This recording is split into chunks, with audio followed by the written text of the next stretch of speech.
मैं सुभाष द्विवेदी आपके अपने ही YouTube channel Subhash Dwivedi maths corner पर आप सभी का स्वागत करता हूं। हम लोग कल लाइव क्लास में आईआरटी पॉलिटेक्निक के पेपर को लेकर के आईआरटी मॉडल पेपर 2 के लिए कुछ बातें सीखी थी। आज उसी के कुछ हिस्से को लेकर के दोबारा हम आपके सामने उपस्थित हुए हैं और आज आपको कुछ विशेष तरह के क्वेश्चंस भी आपको कराएंगे जो आपके आईआरटी पॉलिटेक्निक दोनों एग्ज़ाम में अति महत्वपूर्ण है और पिछले 10-12 साल में हर साल लगभग पूछे जाते रहे हैं। तो आज हम इन क्वेश्चनों पर डिस्कस करेंगे। कुछ अच्छे क्वेश्चन भी हमने आज लिए हैं और देखते हैं एक नई अप्रोच के साथ आज इसको करना सीखेंगे। तो आइए देखते हैं बिना समय गंवाएं आज की क्लास का पहला क्वेश्चन आपके सामने है। ए और बी दो धातुओं के मिश्रण है। ए में सोने और तांबे का अनुपात 7:2 है। एक ए है, ए में सोना अनुपाते तांबा, ये बराबर है किसके? 7:2। ध्यान देना, आपको अप्रोच एकदम आसान सा देंगे, एकदम इजी सा बे कि आप चुटकी बजा के हल कर सकते हो। सोना और तांबे का अनुपात 7:2 है, जबकि जो बी मिश्रण है उसमें इसी का जो अनुपात दिया है सोना अनुपाते तांबा, वो दिया गया है 7:11। ए और बी दो धातुओं के मिश्रण है। ए में आपका 7:2 है और बी में 7:11 है। तो कह रहे हैं कि इन दोनों को मिला करके एक तीसरी धातु बनाई जा रही है। इन दोनों का मिक्सचर होगा। मिक्सचर होने के बाद आपको क्या कह रहा है? एक तीसरी धातु सी बनाई जा रही है। लेकिन ये सी धातु कैसे बनाई जा रही है? इस सी धातु में ए की समान मात्रा होगी और बी की भी समान मात्रा। समान मात्रा का मतलब ये है कि अगर ये सोने और तांबे को 10 ग्राम लेंगे तो इसका भी 10 ग्राम लेंगे, इसका 20 ग्राम लेंगे तो इसका भी 20 ग्राम लेंगे, इसका 40 ग्राम लेंगे तो इसका 40 ग्राम लेंगे। तो अगर जब मिला करके बना देंगे तो पूछ रहा है कि सोने और तांबे का अनुपात क्या होगा। तो बात को समझिए, यहाँ से 7:2 है, यहाँ से 7:11 है। अगर हम इस दोनों अनुपात को जोड़े तो 7 2 9 हो जाएगा और यहाँ से दोनों अनुपात को जोड़े तो 11 7 18 हो जाएगा। कहने का अर्थ है कि ज़्यादा बेहतर यह है कि हम दोनों के 18 ग्राम ले लें। तो जब 18 ग्राम लेने की बात आएगी तो ये जो आपका 7:2 है इसको 2 से गुणा कर दो और जैसे ही 2 से गुणा कर दोगे स्वाभाविक है ये हो जाएगा 14:4 के। 2 से 14:4 और ये आपका हाई है उतना ही 7:11। तो ये बताइए अगर हम दोनों मिला दें 14 कितना हो गया? 18। 7 और 11 कितना हो गया? 18। मतलब 18 ग्राम उसका भी ले लो, 18 ग्राम उसका भी ले लो। तो ये बताइए जब दोनों मिलाओगे तो 36 हो जाएगा। लेकिन उस 36 में 14 7 21 और 11 4 कितना हो गया? 15। 14 7 21 हो गया और 4 और 11 कितना हो गया? 15। अर्थात 36 में 21 ग्राम तो सोना होगा और 15 ग्राम तांबा होगा। आप इसको सरल कर दो तो ये हो जाएगा 3 सत्ते 21 3 पचे 15। 3 सत्ते 21 3 पचे 15।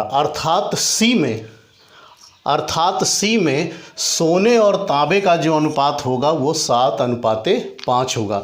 आप वीडियो को पॉज करके दोबारा आप देख सकते हो और प्रयास करके समझिएगा। इस तरह के बहुत सारे क्वेश्चन आते हैं। आप इसके परंपरागत तरीक़ों पर जाओगे तो आपको निकालना पड़ेगा, बहुत सारे समय है। तो आपको एकदम आसान दोनों को बराबर कर दिया और तुरंत हमारा रेशियो आ गया।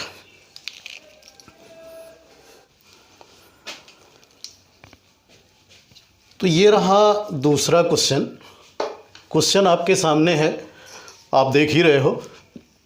एक विद्यार्थी अपने मकान से 2.5 किलोमीटर प्रति घंटे की चाल से चलकर अपने स्कूल 6 मिनट देरी पहुंचता है। अब अगर आप समझ पाएँ तो ये मान लेते हैं उसका होम है और ये इसका स्कूल है। स्वाभाविक है ये यहाँ से यहाँ तक चलता है, ये दूरी सपोज कीजिए s है। तो जब ये है अपने घर से स्कूल जाता है पहले दिन, तो 6 मिनट देरी से पहुंचता है और स्पीड उसकी कितनी है, 2.5 किलोमीटर प्रति घंटे। स्पीड कितनी है, 2.5 किलोमीटर प्रति घंटे। लेकिन अगले दिन वह अपनी चाल 1 किलोमीटर प्रति घंटे बढ़ा देता है। 1 किलोमीटर प्रति घंटा बढ़ाने का क्या अर्थ है, 2.5 किलोमीटर पहले दिन गया था, अगले दिन वो 3.5 की स्पीड से जाता है। क्योंकि पहले दिन वो जब 2.5 की स्पीड से जाता है तो 6 मिनट विलंब हो जाता है, और अगले दिन जब वो 1 किलोमीटर प्रति घंटा स्पीड बढ़ा देता है तो 6 मिनट जल्दी पहुंच जाता है। सपोज़ कीजिए आप कहीं जा रहे थे, पहले दिन जिस स्पीड से गए वहाँ पर पहले दिन 10 मिनट विलंब से पहुँचे, और अगले दिन जब आप थोड़ी स्पीड बढ़ा दिए तो आप 5 मिनट पहले पहुँच गए। तो 10 मिनट बाद में और 5 मिनट पहले, जैसे 12:10 और 11:55 के बीच का गैप कितना हो गया, 15 मिनट। उसी तरह से यह पहले दिन 6 मिनट विलंब से पहुंचता है और दूसरे दिन 6 मिनट जल्दी पहुंच जाता। बात को ध्यान से सुनने, क्वेश्चन का जवाब आपको मौखिक मिलेगा। 6 मिनट पहले पहुंच जाता, तो इसका मतलब वो टोटल समय का अंतर कितना हुआ, टोटल समय का अंतर कितना हुआ, 6 पहले 6 बाद में, तो इसका मतलब 12 मिनट होगा। चूँकि ये स्पीड किलोमीटर में दी गई है, यह स्पीड हमारी किलोमीटर में दी गई है, इसलिए इसे हम लिखेंगे, ध्यान से समझिएगा। मान लेते हैं यस है और ये 2.5 किलोमीटर की स्पीड से गया था और दूसरे दिन वो 3.5 किलोमीटर की स्पीड से गया है, तो जो अंतर आया है वो कितने का, 6 12 मिनट। चूँकि ये सब किलोमीटर प्रति घंटा में है इसलिए इसको लिख दो 12/60। 12/60 क्यों, क्योंकि 12 मिनट है, मिनट को घंटे में बदलना है तो 60 से भाग देंगे। इसको आप सरल कर दो। ये यस दूरी है जी, इसके होम से उसके स्कूल की दूरी है, तो आप इसको एलसीएम लेंगे तो आपको पता है 2 3 6 1 7/2, फिर ये 5/2 और बराबर आपका हो जाएगा 12/60 का मतलब 1/5 और ये 7/2 गुणे 5/2। तो 7 में से 5 गया, 2 2 2 कट जाएगा, आप समझ रहे हैं। ये 5 से 5 भी कट गया, 7 2 2 4, तो 7/4 का मतलब हो गया 1 सही 3/4 किलोमीटर। तो उसके घर से स्कूल की दूरी कितनी थी, 1 सही 3/4 किलोमीटर। एक बार दोबारा समझ लीजिए, मान लेते हैं उसके घर से स्कूल की दूरी 10 किलोमीटर है, तो 10 दूरी जो है वो 2.5 किलोमीटर की स्पीड से जाता है, फिर वही 10 दूरी वो 3.5 किलोमीटर की स्पीड से जाता है, क्योंकि दूसरे दिन वो 1 किलोमीटर प्रति घंटा बढ़ा देता है। जब वो 1 घंटा बढ़ा देता तो पहले दिन 6 मिनट देर में पहुंचता था, दूसरे दिन 6 मिनट बाद में पहुंचा, तो 6 6 12 हो गया। तो 12 मिनट हो गए, लेकिन इसको 60 से भाग दे, घंटे बदल देंगे तो यस बराबर स्वाभाविक है 7/2 ऋण 5/2 बराबर ये बराबर आपका लिखा गया है 1/5। लघुत्तम ले लोगे तो ये एलसीएम लेकर के तो 7/4 आ गया, ये 5 5 कट गया, 7 में से 5 गया 2, 2/2 1, मतलब यस बराबर 7/4 आ गया, क्योंकि ये 5 से 5 कट गया। तो 1 सही 3/4 किलोमीटर। तो उसके घर से स्कूल की दूरी कितनी है, 1 सही 3/4 किलोमीटर। बात को दोबारा समझिएगा, वीडियो पॉज करके समझिएगा। जितने क्वेश्चन है एक एक क्वेश्चन को बहुत ध्यान से करना, और ये हर क्वेश्चन हर साल आपको किया जाता है, और अगर एक भी क्वेश्चन आप कैच कर लेंगे तो आपको इस तरह के बहुत सारे क्वेश्चन करने में सुविधा मिलेगी। नंबर 3, 24 विद्यार्थियों की एक कक्षा की औसत आयु 14 वर्ष 7 माह। औसत आयु का अर्थ होता है कि जितने हों उनको जोड़ करके जितनी संख्या हो उससे भाग दे दो। जैसे आप 6 विषय का पेपर दिए, सब में कुछ कुछ अंक मिला, तो उसको जोड़ करके जो 6 से भाग दे देंगे, दैट इज योर एवरेज, वही आपका औसत है। अब यहाँ पर क्या कह रहा है, क्वेश्चन को समझो। 24 विद्यार्थियों की एक कक्षा की औसत या 14 वर्ष 7 मास है। एक नया विद्यार्थी जब आ जाता है, एक नए विद्यार्थी के आ जाने पर यह औसत आयु 14 वर्ष 6 माह रह गई नए विद्यार्थी की आयु है। तो ये बताइए 14 वर्ष 6 माह है, 14 वर्ष 6 माह है। स्वाभाविक है पहले कितना था, 14 वर्ष 7 माह। बहुत ध्यान से समझिएगा, क्वेश्चन को हम आपको मौखिक देंगे। मौखिक पहले कितना था, 14 वर्ष 7 मास, लेकिन अब ये 14 वर्ष कितना होगा, 6 महीने। कहने का अर्थ ये है कि वर्ष तो समान है लेकिन महीने में एक की कमी आ गई। तो पहले 7 मास एवरेज आ रहा था, अब 6 मास आ रहा था, लेकिन ये जो 1 महीना घटा वो कितने लोगों का घटा, ये 1 महीना एक एक एक एक क्योंकि 24 है तो एक एक महीने करके कितना घटा, तो कमी कितनी हुई, ये कमी हो गई 24 गुणे 1 कहाँ से आया, 14 वर्ष 7 माह है और ये 14 वर्ष आपका कितना है, 6 माह। तो 1 महीने की कमी आई, तो 24 गुणे 1 अर्थात ये 24 मास कम हो गया। कितना कम हो गया, 24 मास। और 24 मास का मतलब कितना हो गया, 2 वर्ष। अर्थात जो पहले एवरेज था 14 साल 7 महीने, उसमें इसके आ जाने से जो कमी आई है वो 2 साल की कमी आई है। तो इसका मतलब जो अभी एवरेज 14 वर्ष 6 माह है, तो जो कमी आई है आने वाले के कारण ही रह गई है। तो नए विद्यार्थी की उम्र या आयु पूछ रहा है, तो आयु कितना हो गया, 14 वर्ष 6 माह में से 2 वर्ष घटा दो, 14 वर्ष 2 माह में से 2 वर्ष घटा दो तो कितना आ जाएगा, 12 वर्ष 6 मास हो जाएगा। 12 वर्ष 6 मास। आपको अगर परंपरागत तरीकों से लगाना है तो उसका भी उपाय है। आप क्या करिए, इस 25 लोगों के 14 वर्ष 6 माह में से, स्वाभाविक है इसको आप पहले 14 वर्ष 6 माह है तो 14.5 साल हो जाएगा, या पूरे को महीने में बदल देना, 25 गुणे 14 गुणे 12 और उसमें 6 जोड़ देना, 14 गुणे 12 धन 6 ऋण ये हो जाएगा 24, ये हो जाएगा आपका 24 गुणे, पहले कितना था 14 वर्ष 7 माह, 14 गुणे 12 धन 7, मतलब टोटल मास में बदल करके घटा दीजिए, बाद में साल में बदलेंगे। तो वो एक लंबी प्रक्रिया है। मैंने एकदम साधारण तरीका बताया कि पहले 14 वर्ष 7 मास है, जब एक आदमी आ गया तो औसत आयु कितनी हो गई, 14 वर्ष 6 महीने हो गए। इसका मतलब ये है कि 7 और 6 का अंतर कितना हुआ, 1, और इस 14 का अंतर तो 0 हो गया, अर्थात 1 महीने घट गया। लेकिन 1 महीने कितने लोगों का घटा, 24 लोगों का घटा। और अगर ये 24 लोगों का घटा तो 24 गुणे 1 24 मास उसके आने से घट गया।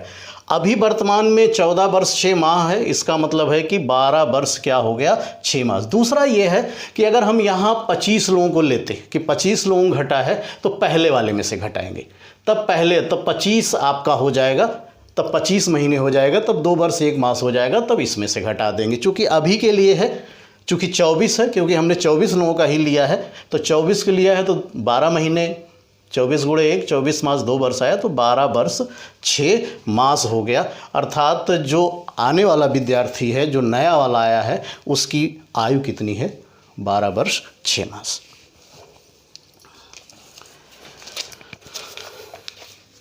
चीनी 14 रुपया प्रति किलोग्राम के हिसाब से बेचने से एक दुकानदार को 7% हानि होती है, तो वह इसे किस भाव से बेचे कि उसे 7% का लाभ हो।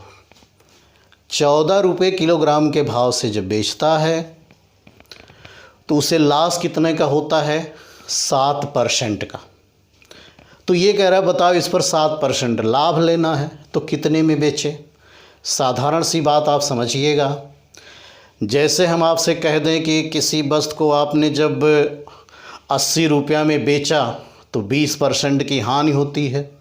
तो ये बताओ 20% लाभ के लिए कितने में बेचना होगा। तो प्रोसीजर इसका ये है कि पहले या तो आप जब वो 7% लॉस पर बेचा है तो आप क्रय मूल्य निकालिए कि उसने ख़रीदा कितने में था, क्योंकि यहाँ पर लॉस हो रहा है। आपको पता है लॉस होने का मतलब क्या है, ख़रीदा होगा ज़्यादा में और बेचा है कम में, तभी लॉस हुआ। अब ये कह रहा है कि मुझे प्रॉफिट चाहिए। तो जब हमारा क्रय मूल्य आ जाएगा, आपकी कॉस्ट प्राइस आ जाएगी, तब हम सेल प्राइस निकाल पाएंगे। तो या तो पहले हम कॉस्ट प्राइस निकालें फिर सेल प्राइस निकालें, अथवा ध्यान दीजिएगा जैसे पहले 100 रुपये था, अगर 7% की हानि होती है तो कितना होगा, 93 रुपये। कहने का अर्थ है कि 100 रुपये में अगर ख़रीदा होता तो बेचता 93 रुपये में, लेकिन अगर उसी पर 7% लाभ चाहते थे तो स्वाभाविक है उसका 107%। तो देखिए बहुत साधारण सा रास्ता आपको मैं दे रहा हूँ। तो यहाँ से एक लाइन का क्वेश्चन आपको हम बना दे रहे हैं। तो इसका विक्रय मूल्य, सेलिंग प्राइस जिसको आप कह सकते हो, कितने का बेचा है अभी, 14। कितने, क्योंकि 7% उसे लॉस हुआ, तो 100 में से 7 घटा दोगे कितना हो जाएगा, 100 में से 7 घटा दोगे तो कितना हो जाएगा, 93। और जितना आएगा उसको 7% लाभ चाहिए, तो 7% लाभ का मतलब कितना हो गया, 107। ध्यान दीजिए यहाँ से 14/93 गुणे 107 कहाँ से आया, 14 रुपये में बेचा था तो 7% हानि हुए थे। क्रय मूल्य निकालने के लिए स्वाभाविक है इसको ऐसे लिखा जाता, 14/93 गुणे 100, तब क्रय मूल्य आएगा। फिर विक्रय मूल्य के लिए जितना है उसका 107, तो 100 कट जाएगा। 2 बार करने की जरूरत नहीं, एक बार में लगाइए। 14/93 और उसका 107%, क्योंकि ये क्रय मूल्य होगा उस पर 7% लाभ ले लोगे। और जैसे ही आप इसको कैंसिल कर दीजिए, 14 से 98 और ये आपका जो भी है 14 से 14×5 70, तो ये आपका जो भी आएगा काट दीजिएगा। ये आपका हो गया 16.10 रुपया। भाग देना हो तो भाग दे दें, 14 से 98 और ये 14 और ये 93, ये आपका 93 भाग दे करके चेक कर लेना। 14 से 98 और स्वाभाविक है ये 14 एकम 14, 93 भाग दे दीजिए, 16.10 रुपये के आसपास ये आएगा। क्योंकि पहले 60% क्या है, लॉस हो रहा है, फिर 7% आपको क्या लेना है, प्रॉफिट। वीडियो को पॉज करके बार बार समझने की कोशिश करना। 14 रुपये प्रति किलोग्राम का हिसाब है, 7% हानि होती है, तो कह रहा है कितने में बेचे तो 7% का लाभ हो जाए। तो 14 रुपये में 7% हानि हुआ, मतलब क्रय मूल्य के लिए 14/93 गुणे 100 होगा, तो 100 हम हटा दिए। जितना आएगा उसका चूँकि 107% निकालते, तो ये 107% माने 107/100, तो 100 अपने आप कैंसिल हो जाएगा, कोई ज़रूरत नहीं है लिखने की। तो डायरेक्ट आप लिख सकते हो 14/93 गुणे 107, तो आपका कितना आ गया, 16.10 रुपया। ये रहा आज की क्लास का क्वेश्चन नंबर 5। बहुत ईजी सा क्वेश्चन है। हम आपको दूसरी अप्रोच बताने की कोशिश कर रहे हैं, परंपरागत तरीक़ों से आप हल कर सकते हैं। जो लोग पढ़े हैं उनको अच्छी तरह से पता है, नहीं पता है तो आप त्रिकोणमिति के जो वैल्यू पुट की वीडियो इसमें पड़ी है उसे जाकर के देखिएगा, तो आपको बात समझ में आ जाएगी। इस तरह के प्रश्नों का जवाब आपको माइक्रो सेकंड में मिलता है, क्योंकि आपको 0 से लेकर के 90 अंश के बीच में से किसी एक कोण को इसमें प्रतिस्थापित करना रहता है। बशर्ते ध्यान ये रखते हैं कि उसको रखने से ये 0/0 या अनंत/अनंत या अनंत गुणे अनंत, अनंत ऋण अनंत, इस तरह के मान ना प्राप्त हों। तो जैसे ही इसमें कोई वैल्यू आप रखोगे, चाहे साइन है, कास है, तो या तो 0 रख दो, 90 रख दो, 45 रख दो, कुछ भी रख दो। तो जैसे अगर हम इसमें वैल्यू रख दें, थीटा बराबर, अगर मान लीजिए हम यहाँ 0 डिग्री रख दें, थीटा बराबर 0 डिग्री रख दें, तो आप इस बात को समझिए, इसका जवाब 1 सेकंड में मिलेगा। साइन 0 0 हो गया, कास 0 1 हो गया, -3 कास 0 1 हो गया, और साइन 0 कितना हो गया, 0 हो गया। तो यहाँ से आंसर 2 - 3 बराबर किसके हो गया, -1। आपके डाउट के लिए हम आपको दूसरा भी रख के दिखाते हैं। मान लेते हैं हम थीटा बराबर 90 डिग्री रख देते हैं। तो जब आप थीटा बराबर 90 डिग्री रखेंगे तो देखें, साइन 90 1 हो गया, कास 90 0 हो गया, -3 कास 90 0 हो गया, साइन 0 1 हो गया। तो यहाँ से 2 - 3 बराबर किसके हो गया, आपका -1 के। और भी कोई कोण रख करके देख सकते हो। तो मैंने आपसे कहा कि जिनको नहीं पता है, त्रिकोणमिति की समस्त वीडियो इस पर पड़ी है, वैल्यू पुट को लेकर के 2-3 बातें हैं, आप उसे देखिएगा।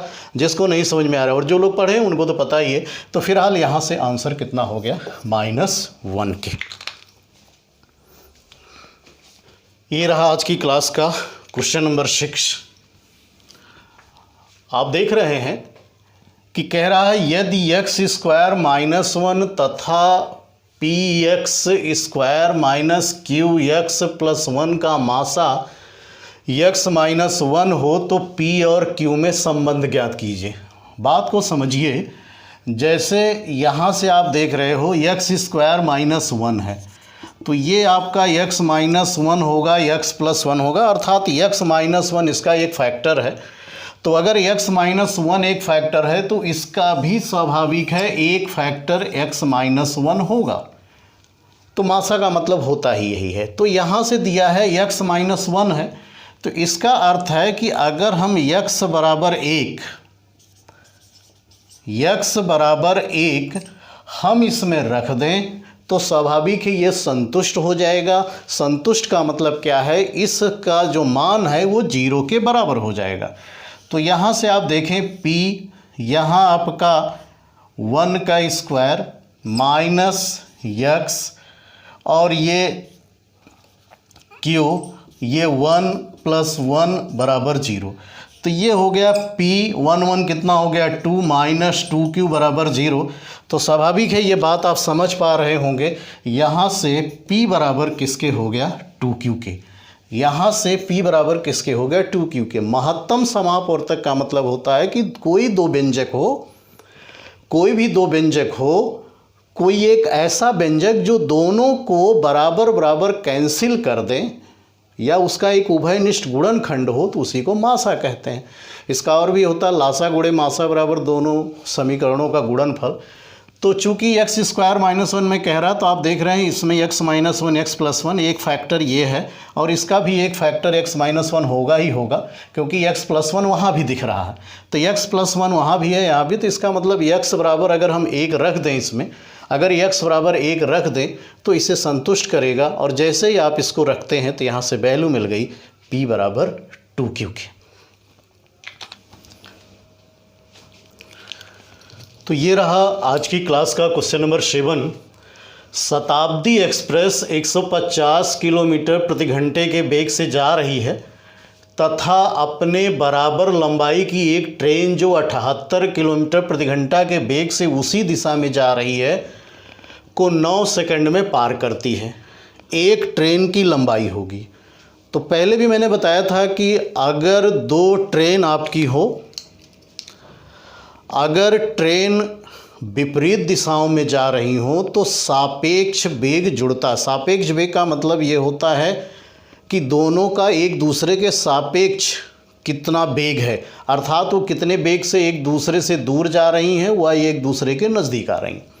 तो अगर समान दिशा है तो सापेक्ष वेग घट जाता है, जबकि विपरीत दिशा है तो सापेक्ष वेग जुड़ जाता है। तो बात को समझिए कि जैसे कि एक ट्रेन ये है और दूसरी ट्रेन यहाँ आकर के इसके पीछे आ गई, तो होता क्या है कि किसी भी ट्रेन को अगर किसी खंभे को पार करना हो तो उसे अपनी ही लंबाई को पार करना पड़ता है। लेकिन अगर उसे किसी पुल या प्लेटफॉर्म या किसी दूसरे ट्रेन को पार करना हो तो उसे अपने साथ साथ उसकी लंबाई को भी पार करना पड़ता है। अर्थात क्योंकि दोनों ट्रेनें समान लंबाई की है तो अगर इसकी लंबाई यल होगी तो इसकी भी लंबाई कितनी होगी, यल। क्वेश्चन का आंसर तो 5 सेकंड में मिल जाएगा, समझ लीजिए। तो यल और यल कितना हो गया, 2l।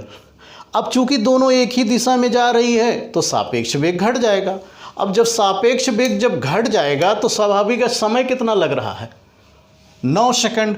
तो स्वाभाविक है, मेरा कहने का मतलब यह है कि अगर हम ट्रेन की लंबाई को यल मान लें तो दोनों ट्रेन की लंबाई कितनी हो जाएगी, यल होगी। अगर हम आपसे कहें कि अगर हम ट्रेन की लंबाई यल ले लें, अब अगर ट्रेन की लंबाई यल ले लेंगे तो मैंने आपसे बताया समय बराबर होता है दूरी बटे चाल। तो 2 ट्रेन है, वैसे इसका संबंध होता है समय बराबर होता है, ध्यान देना, L1 प्लस L2 अपान B1 डिफरेंस B2। अगर ये समान दिशा में, चूँकि ये दोनों बराबर है, ट्रेन की दोनों लंबाइयाँ बराबर हैं, तो L1 प्लस L2 माने 2l और B1 डिफरेंस B2, एक 150 की स्पीड से है, दूसरा 78 की स्पीड से है, तो 150 ऋण 78, स्वाभाविक है ये किलोमीटर प्रति घंटा दिया है, इसको आप बदल दीजिए किसमें, इसको आप लिख दीजिए 5/18 और ये समय कितना दिया है, 9 सेकंड। तो 150 में से 78 घटाओगे तो ये आपका 72 हो जाएगा। और इसे हल करके आप पाएंगे 18 चौक 72, 5 चौक 20 और 20 9 180, 2 से भाग दे देंगे तो ये आपका हो जाएगा 90 मीटर। तो इस तरीके से आप आंसर पा सकते हैं। आप इस तरह के क्वेश्चनों पर और अभ्यास करिए तो आप देखेंगे इस तरह के बहुत सारे क्वेश्चन आप आसानी से कर पाएंगे। ट्रेन संबंधित क्वेश्चन हर साल हर एग्ज़ाम में अवश्य आता है। ये रहा आज की क्लास का क्वेश्चन नंबर 8। एक व्यक्ति ने 2 घड़ियाँ ₹990 प्रति घड़ी की दर से बेची। उसे एक घड़ी पर 10% लाभ और उसे 10% हानि हुई, तो उसे कुल सौदे पर कितने लाभ अथवा हानि हुई। तो बात को आपको समझना है, जैसे अगर हम किन्हीं 2 वस्तुओं का क्रय मूल्य बराबर रखें, मान लीजिए कि दोनों वस्तुओं को हमने 100 रुपये में ख़रीदा है, दोनों का क्रय मूल्य बराबर है, लेकिन पहले वाले को हम 10% हानि पर बेचते हैं और अगले को 10% लाभ पर बेचते हैं। तो उस परिस्थिति में ना तो आपका लाभ होगा ना ही हानि हो, क्योंकि दोनों का क्रय मूल्य 100 रुपये, मान लीजिए हम आपको बताने की कोशिश कर रहे हैं बराबर बराबर है, तो 100 रुपये का आपने ख़रीदा, 10 रुपये आपका लॉस हुआ तो 90 का बेचेंगे। लेकिन अगर अगले पर आपने 10% लाभ लिया तो 110 हुआ, 110 और 90 200, मतलब no profit no loss. But यहाँ क्या कह रहा है कि विक्रय मूल्य बराबर है, क्रय मूल्य आपको नहीं दिया गया है। तो अगर आपका विक्रय मूल्य बराबर हो और एक को लॉस पर बेच रहा हो और दूसरे को प्रॉफिट में बेच रहा हो, तो प्रायः ऐसी कंडीशन में हमें लॉस ही होता है। ऐसी कंडीशन में क्या होता है, लॉस होता है, क्योंकि इसका जो फार्मूला आपका होगा x² / 100 तो यहाँ से जो हानि होगी, इसकी हानि प्रतिशत, अगर इसको हम आपसे कहें कि लॉस परसेंट क्या होगा, लॉस परसेंट, तो ये होगा x² / 100। x² का मतलब आपको पता है 10 × 10/100, अर्थात ये आपका 1% हानि हो गई, 1% हानि हो गई। बट अगर आप इसमें और भी बातें समझना चाहते हो तो इसे हम कुछ इस तरीके से समझने की कोशिश करेंगे। आइए हम बात को समझाने की कोशिश करते हैं। सपोज कीजिए कि पहली घड़ी ए है और इस घड़ी का जो सीपी है ध्यान दीजिएगा, सीपी कास्ट प्राइस मतलब खरीद मूल्य, क्रय मूल्य 100 रुपये है। अगर इस पर आपको 10% प्रॉफिट लेना हो, 10% अगर प्रॉफिट लेना हो तो कितने में बेचेंगे आप? 110 रुपये में। यही आपका क्या होगा? इसका सेलिंग प्राइस होगा, सेलिंग प्राइस होगा। लेकिन एक्चुअल में कितने में बेचा है? 990 रुपये में। कितने में बेचा है? 990 रुपये में। अगर आपने 990 रुपये में बेचा है, 10% प्रॉफिट होता, अगर कास्ट 100 होता तो 110 में बेचना, लेकिन ये बेचा है 990 में, तो ये कितना गुना है? 9 गुना है। आप खुद ही देख लें, ये आपका 110 है, 110 का ये कितना गुना है? 9 गुना है। तो इसका मतलब ये भी 9 गुना होगा, और ये आपका हो गया 900 रुपया। ये कितना हो गया? 900 रुपया। इसका अर्थ ये है कि यहाँ से उन्होंने जब प्रॉफिट आपका लिया, जब आपका प्रॉफिट लिखा, क्योंकि 110 है, अगर 110 है तो 110 रुपये में अगर ये कितने में बेचा है? 990 में, तो 9 गुना अर्थात 900 रुपया की खरीद करके उन्होंने 990 रुपये में बेच दिया। अब ज़रा दूसरा समझिएगा, मान लेते बी वाला है, इसकी भी कास्ट प्राइस 100 है, लेकिन ये 10% यहाँ लॉस ले रहा है। लॉस का मतलब समझते ही हैं कि अगर 100 रुपये का सामान है तो 10% लाभ है, तो 90 रुपये में बेचोगे, तो ये आपका इसका जो सेलिंग प्राइस होगा वो 90 रुपये। लेकिन एक्चुअल में बेच कितने में रहा है? 990 में। तो ये कितना गुना है? 11 गुना है। चेक कर लो ऐसे ही, 00 9 11 99। तो इसका मतलब ये भी 11 गुना होगा। ये हो गया 1100 रुपया। अब जो मैं कहना चाह रहा था उसे समझिए, अगर 990 रुपये में बेचने पर उसे 10% का लाभ हो रहा, तो उसका क्रय मूल्य 900 रुपया होगा, जैसा कि मैंने बहुत साधारण तरीके से बताया। अगर 990 रुपये में बेचने पर उसे 10% लॉस हो रहा है, तो वो कितने में ख़रीदा होगा? 1100 रुपये में। तो ये बताइए, 900 रुपये में ये ख़रीदा, 1100 रुपये में ये ख़रीदा है, तो टोटल कास्ट कितनी हो गई?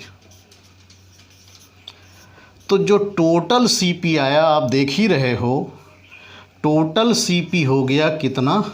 2000 रुपया। लेकिन अगर यहाँ से जो देखो, यहाँ से देखो, तो यहाँ जो इसका टोटल एसपी है वो आपका 9918 1980 रुपया। ये आपको मैं वो बात बता रहा हूँ जहाँ सारी बातें आपको समझ में आनी चाहिए। 9918 1980 रुपया। तो लॉस अगर रुपए में पूछता तो कितना आता? 2000 में ख़रीदा है, 1980 में बेचा है, तो स्वाभाविक है एसपी माइनस सीपी। तो 2000 में से 1980 घटा दो, ये हो गया 20 रुपये लॉस। अगर रुपए में पूछता तो कितना लॉस होता है? 20 रुपये। ये बेसिक तरीके की बात है। अब अगर इसी को हम लॉस परसेंट निकालते, तो लॉस परसेंट का मतलब 20 कितने में हान है? 2000 में गुणे 100। अब आप इसको सॉल्व कर दीजिए, 0 0 ये सब कट गया, 2 1 के 2, अर्थात यहाँ से कितना आ गया? 1% आपका लॉस हो गया। तो इस तरीके से क्वेश्चन को हमें आपको बहुत ध्यान से समझना है, क्योंकि जब तक आप प्रयास नहीं करोगे, एक क्वेश्चन भी समझ गए, तो एक क्वेश्चन के सहारे आप कई क्वेश्चन करने की स्थिति में हो जाएंगे। और जब कई क्वेश्चन करने की स्थिति में हो जाएंगे तो आपका सिलेक्शन 100% हो जाएगा। इसलिए किसी भी बात को धैर्य से समझिए। नहीं समझ में आए वीडियो को पॉज करके देखिए। अगर कोई और दिक्कत हो तो कमेंट बॉक्स में कमेंट भेजिए, और जो प्रॉब्लम हो उसे भेजिए। लेकिन आपको किसी भी कार्य को बहुत सावधानी से करना है। तो ये रहा आज की क्लास का क्वेश्चन नंबर 9 कि यदि log 3 बराबर 0.4771 तो 3 पावर 66 के मान में अंकों की संख्या क्या होगी। तो सबसे पहले आपको लॉगरिथम का एक साधारण सा रूल बता दें। अगर मान लीजिए कहीं लिखा हो लेट a बराबर 6395 6395। तो इस संख्या में पूर्णांक कितना है, इंटीजर कितना है? इसका जो इंटीजर है वो कितना है, 4 है। तो जब आप इसका लॉगरिथम लिखेंगे, जब आप लॉगरिथम लिखेंगे तो वहाँ दो शब्द आते हैं, एक तो पूर्णांश आता है और दूसरा दशमलवांश आता है। एक होता है कैरेक्टरिस्टिक्स और दूसरा होता है मिंटिशा। तो जो पूर्णांश होता है वह पूर्णांक ऋण 1 होता है। तो जैसे जब आप इसको लिखोगे कि log a बराबर log 6395, log a बराबर log 6395, तो यहाँ पर 1 2 3 4 है। तो मैंने आपको बताया, तो ये आपका 4 में से 1 घटा दो, कितना आ जाएगा, 3। तो ये हो गया 3 दशमलव।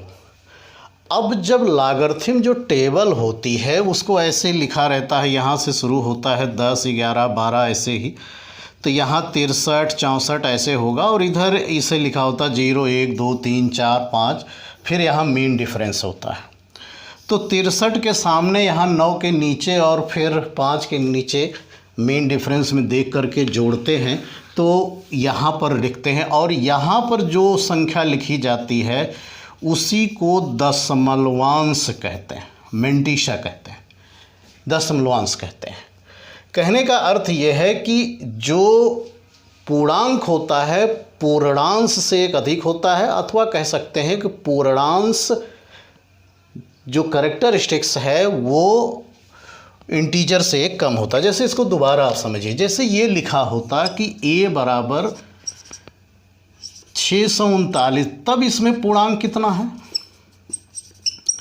इसमें पूर्णांक 3 है, इसलिए इसका पूर्णांश कितना होगा, 2। ऐसे ही अगर मान लीजिए ये लिखा होता कि a बराबर 6.395, तब यहाँ पूर्णांक कितना होता, पूर्णांक 1 है तो पूर्णांश कितना हो जाएगा, पूर्णांश 1 ऋण 1 0। 0 का मतलब है कि जब आप इसको log में लिखोगे,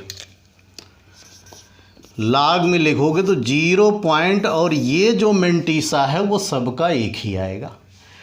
तो अभी तक जो मैं समझा रहा था वो इतना ही कि हमेशा जो पूर्णांश होता है पूर्णांक से एक कम होता है।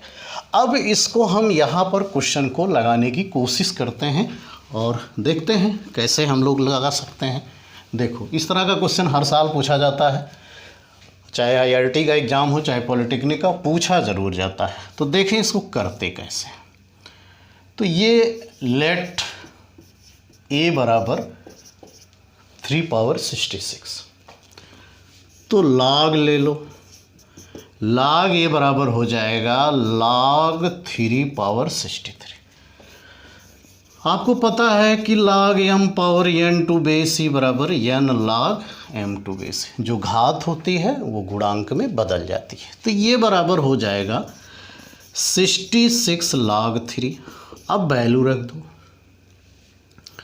ये हो गया 66 और log 3 की वैल्यू आपका है 0.4771, गुणा करिएगा 6 6, तो ये लगभग आपका आएगा 31.4886। कर लीजिएगा, थोड़ा बहुत दाएं बाएं हो सकता है।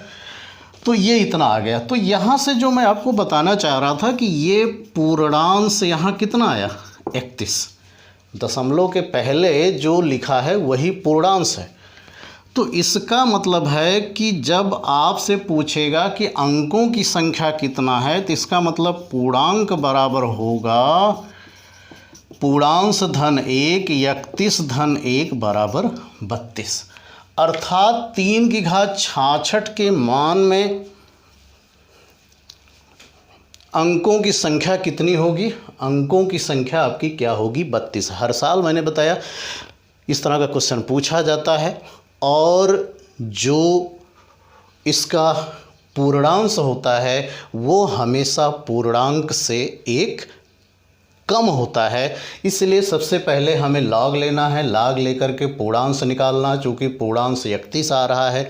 कैसे आता है वो मैंने बताया, तब जाकर के हम ये बता सकते हैं कि इसमें कितने अंक होंगे। कभी कभी इसको पूछा जाता है दशमलव के पहले कितने अंक होंगे, तो यही जवाब सेम आएगा। दशमलव के पहले अंकों की संख्या कितनी आएगी, उसका भी आंसर आपका ये 32 ही होगा। तो इस तरीके से इस पर आपको प्रैक्टिस करनी है। तो ये रहा क्वेश्चन नंबर 10 कि यदि किसी भिन्न के अंश में एक जोड़ दें तो उसका मान 2/3 हो जाता है। यदि अंश तथा हर दोनों में से क्रमशः एक घटा दे तो उसका मान 1/2 हो जाता है, भिन्न है। तो सबसे पहले तो हम आपको मौखिक बता देते हैं, जिसको हम कहते हैं trial and error method. Trial and error method, इसका मतलब है कि चेक करिए और छोड़ते जाइए। अब एक बात बताइए, इस बात को समझिए, कह रहा है कि ये सेकंड वाली कंडीशन, मतलब इन चारों विकल्पों में से चेक कर लेना है। जैसे ये कह रहा है कि अगर दोनों में से एक घटा दे, तो अगर हम इसमें से एक घटा देंगे तो एक में से एक हो जाएगा 0, वो तो बेकार है। मैं ये कह रहा था कि अगर एक जोड़ दे तो 2/3 हो जाएगा। जैसे यहाँ एक जोड़ दोगे अंश में तो 2/3 होगा, सही है। लेकिन अगर यहाँ एक जोड़ोगे तो 5/7 आएगा, और यहाँ एक जोड़ोगे तो 4/5 आएगा। क्या मैंने बताया कि अगर आप ये कहो कि अंश में एक जोड़ दें, हम दोनों तरीका बता रहे हैं, अंश में एक जोड़ने पर।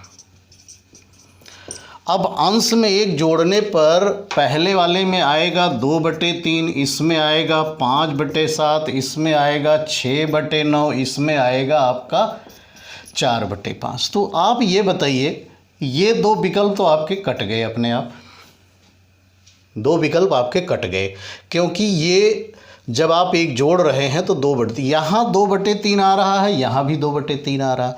तो या तो ये आंसर हो सकता है या तो ये आंसर हो सकता है, दो तो कट गए। लेकिन जैसे ही हम अगली कंडीशन कहेंगे कि एक घटा दो, अब क्योंकि दो ही बचा है अंश में से एक घटाने पर, तो अगर इसमें से एक घटाने की बात करेंगे तो 1 - 1 0, 3 - 1, मतलब ये ऑप्शन तुरंत गलत हो गया।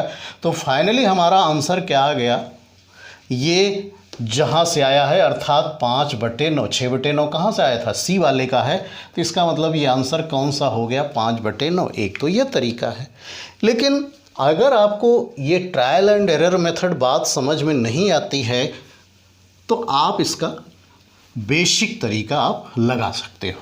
कैसे कि मान ले, अब फर्स्ट कंडीशन क्या होगी, स्वाभाविक है, ये कह रहा है एक जोड़ दो, तो एक जोड़ देते हैं, x + 1/y = 2/3।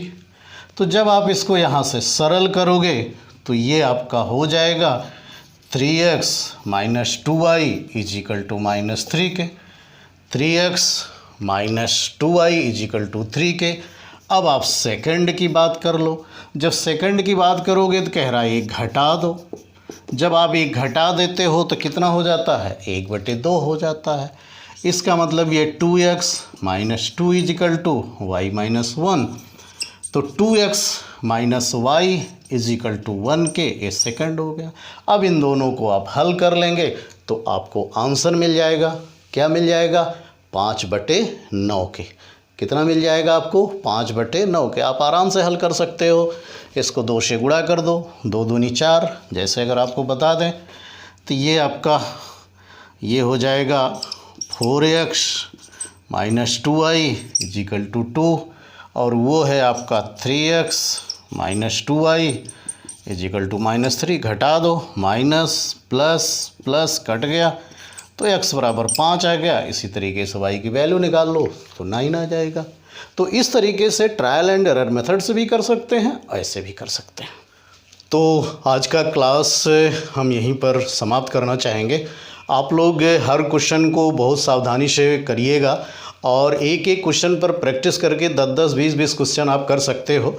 और जिसको कोई समस्या होगी तो आप कमेंट बॉक्स में आप भेजिएगा, और अगर बात समझ में आ जाए तो वीडियो को आप लाइक और शेयर भी कर सकते हो। और अगर कोई एग्ज़ाम से संबंधित कोई और समस्या हो तो आप ज़रूर कमेंट बॉक्स में बताइएगा। और अगर कोई और क्वेश्चंस आपका प्रॉब्लम क्रिएट कर रहा हो तो उसे भी बताइएगा। मिलते हैं इस तरह के क्वेश्चन को लेकर के अगले वीडियो में। तब तक के लिए जय हिंद, जय भारत।